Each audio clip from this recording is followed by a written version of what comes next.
大家好，我这边是柚子的日本生活。然后像我今天的目标是要前往去元素，因为像元素的话，我之前来涩谷之前来日本的时候就很想要去元素了，只不过一直没有找到机会，因为可能之前涩谷的活动太多了，然后其他想逛的景点都比较多，所以就把元素就一直往后面推，往后面拖了。然后这次来日本真的是很期待可以看到元素现在变成怎么样子。现在是有听说车上好像有翻新了，所以我们今天就过去看一下。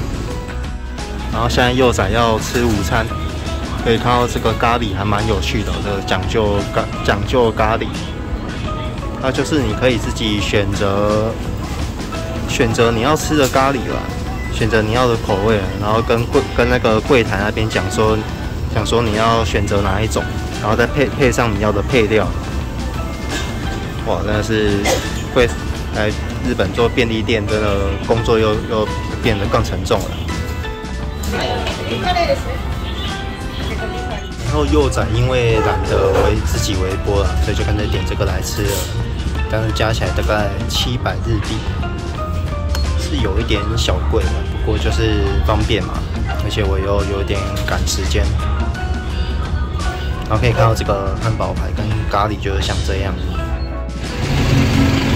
然后吃完刚的咖喱，柚仔是觉得就还可以吧。然后那个咖喱可能就是，其实现在要吃到很好吃的咖喱也不容易啊。所以说吃起来就是大致就是这样。然后它好吃的是那个汉堡排，汉堡排是真的还蛮好吃的。然后现在准备要去坐地铁了。那我来元素的话，这次我就是先坐到表参道这边，然后可以看到，这应该对不少人来说应该还蛮熟悉的一个景色。然后我们可以看到这个表参道啊，可以看到它这个秋天的树已经染上颜色了，就这样两旁这样看过去，其实还蛮壮观的。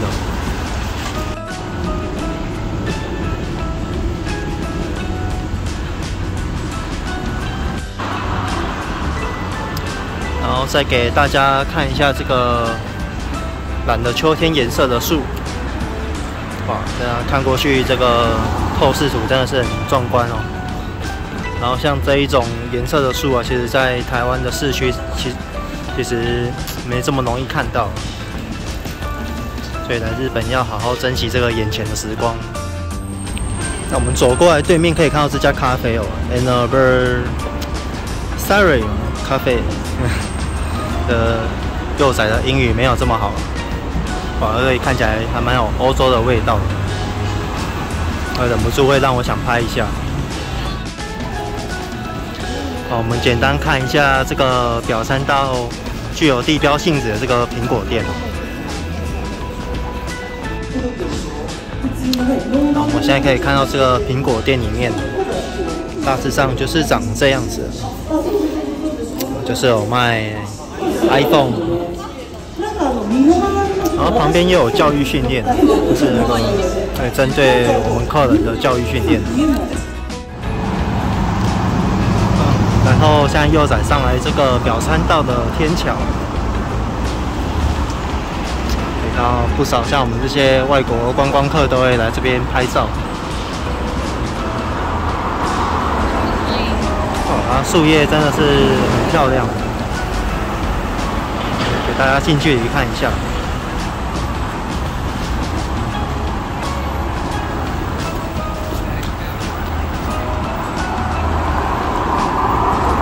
这可能春天、夏天可能就看不到这个景色，这种秋天限定。是我们可以看到这一栋大楼，那个表参道之丘，就是这一栋商场。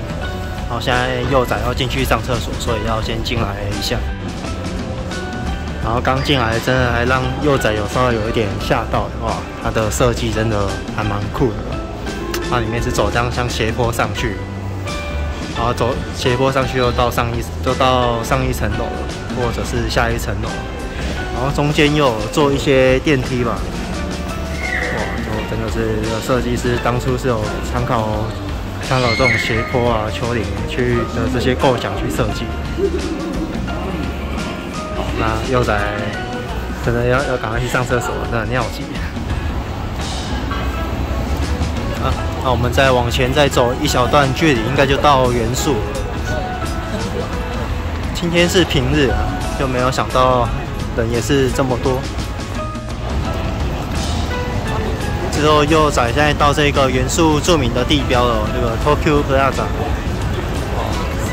它里面就像是有很多那种反光镜啊，会把你照出你不同的角度的身形，就还蛮有趣的。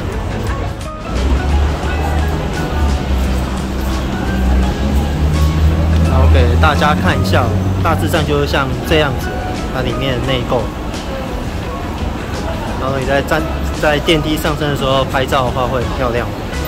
我们可以看一下这个 Tokyo Plaza， 它里面的风景大概就是像这样，有比较久的一段历史了。像我们离开东极广场之后，可以看到这一栋 La Folle， 这个就是元素流行文化的起源之一啊。看起来外观会稍微比较旧一点。待会再过去逛一下。我们现在进来逛一下这个 La Folle。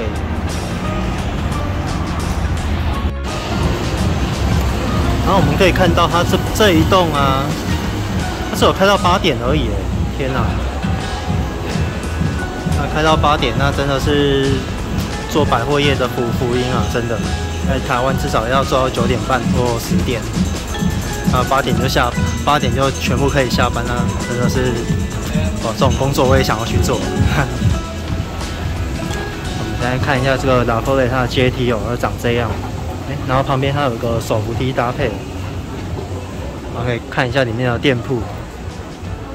幼仔这样逛下来，它跟109都有那个时代的感觉吧，会稍微比较旧一点，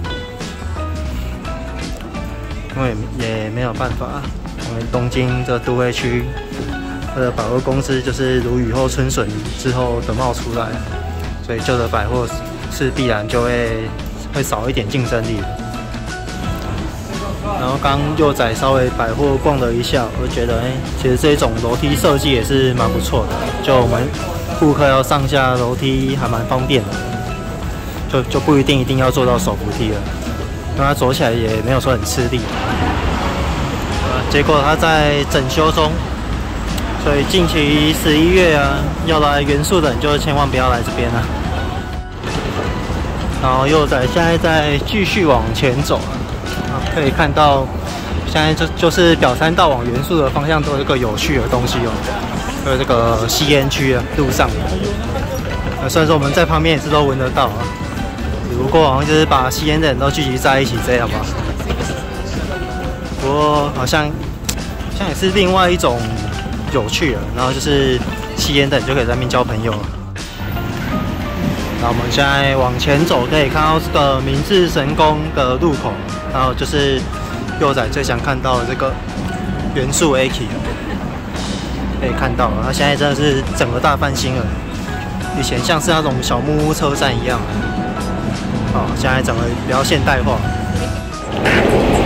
然后刚幼仔好像就有听到一些像放屁的声音啊，在过马路的时候就觉得很奇怪，原来是旁边有人在跳 B-box。也不知道该说什么了。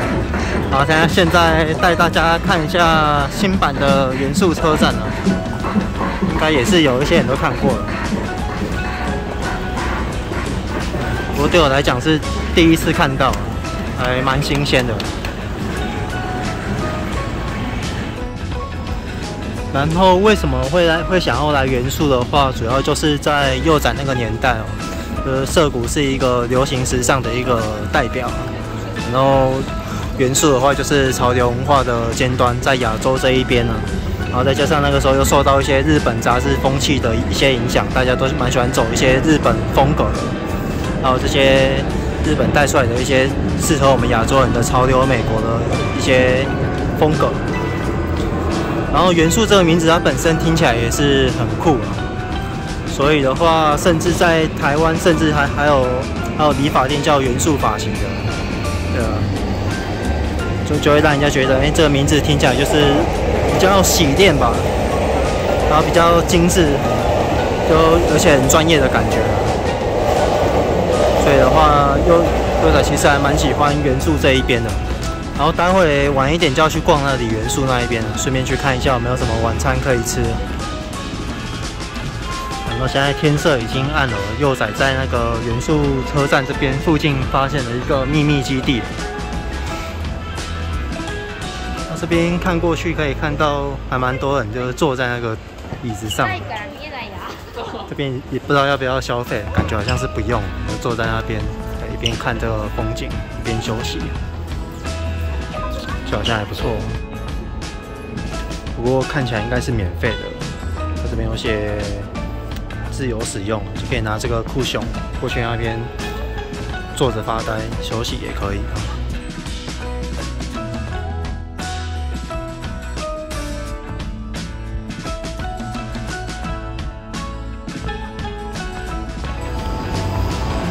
然后从这边的另外一侧，我们可以看到元素车站。如果走累了，来这边休息一下也蛮不错的。然后旁边还有个雕像啊。然后给大家看一下我刚拍风景的地方哦，就是在这里，它就在车站对面的优衣库的隔壁而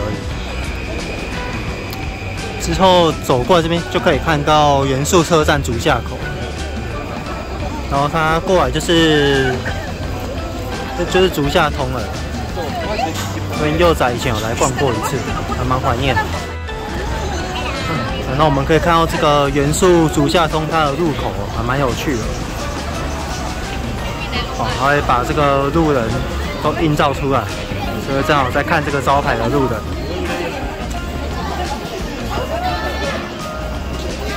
好，我们再继续逛下去。哇，然后幼仔现在进来逛这一家店。看到它里面这个中药材还蛮厉害的，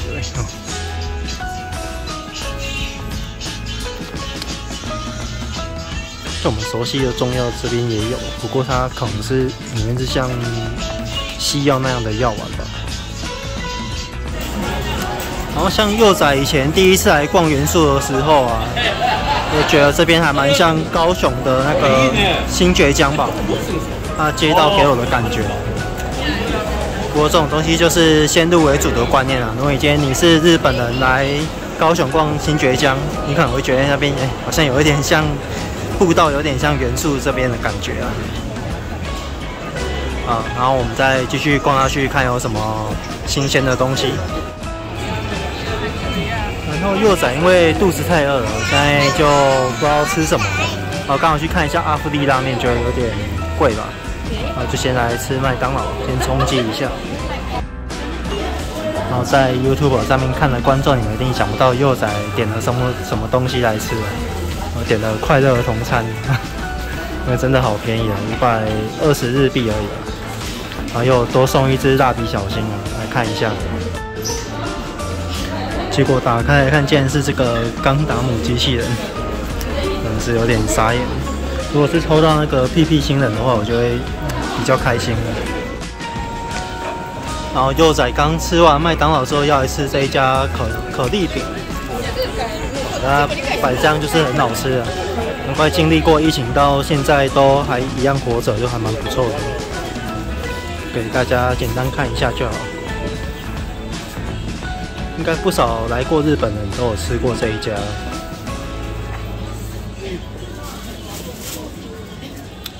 价格现在大概就是500到700-800日币吧。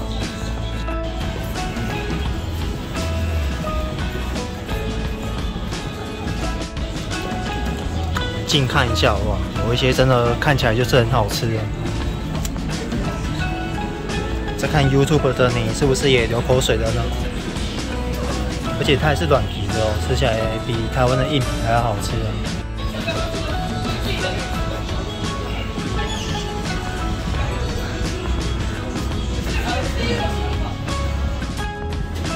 然后给大家看一下佑仔点的这个草莓加巧克力冰的可丽饼。这一家 Sweet Box 的种类，它的种类真的很多哎，蛮推荐的。有来元素的话，久久来一次可以吃一次，真的还不错。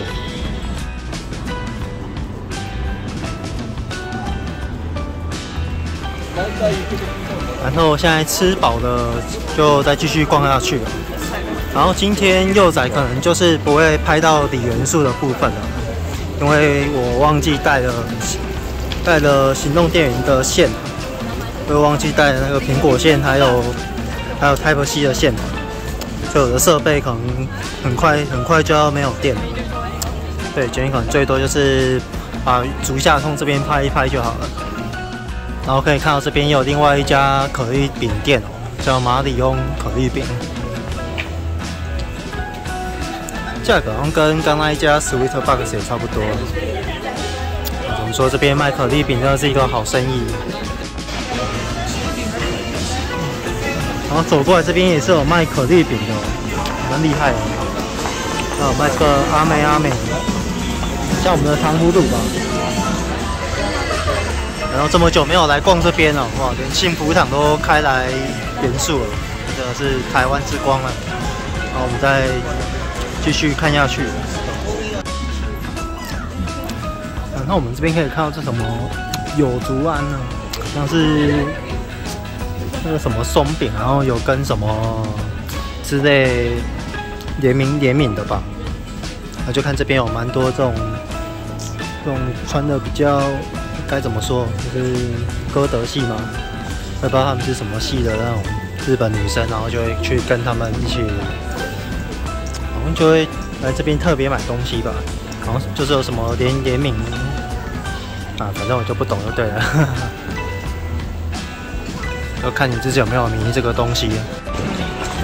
哦，像刚那个迷妹就是好像就蛮迷这个的感觉吧。就竹下通就差不多走完了，然后这边也是早晚温差大，像佑仔下午来的时候，真的是也是有一点像夏天的一样。然后现在终于比较晚上也是变凉了，大概有降了快7、8度吧。出来可以看到那个这边元素也是有一些背景墙，可以让你拍出一些比较潮流的照片。那就看你个人会不会拍这样。之后这条路这样子从这边走过来啊，哇，让我想起了以前逛那个台中一中街那边的商圈一样。哇，真的是，其实商圈有的地方都还是会有一些类似的类似雷同之处。然后带大家小逛一下这边的李元素哦。这边就其实还蛮多潮牌店的，就是像佑仔可能就比较不会介绍这个了，因为你要玩潮牌，背后要有金钱支撑你，那应该也算是一个钱坑。可是会玩的话，应该也可以玩到很有趣就是了。然后就今天平日可能就人少，就差不多这样。喜欢买一些服饰人，就是一些比较潮牌服饰人，就是元素不要错过。是亚洲就一定要来的一个地方。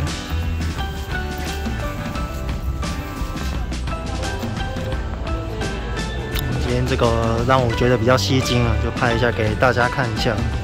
如果大家也有迷这个系列的，好像也可以来这里。对，朝圣。然后佑仔今天的表参道元素之旅准备结束了。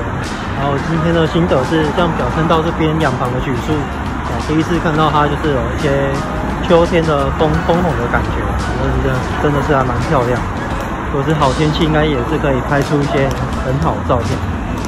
然后元素最大的变化应该就是那个吧，车站从以前那个小木屋啊，变成现在比较现代化的车站。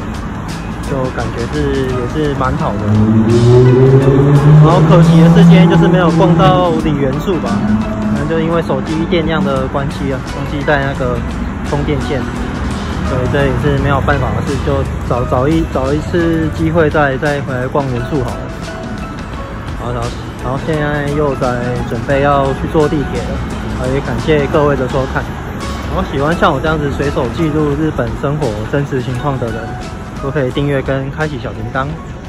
然后最后我们下期再会喽，拜拜。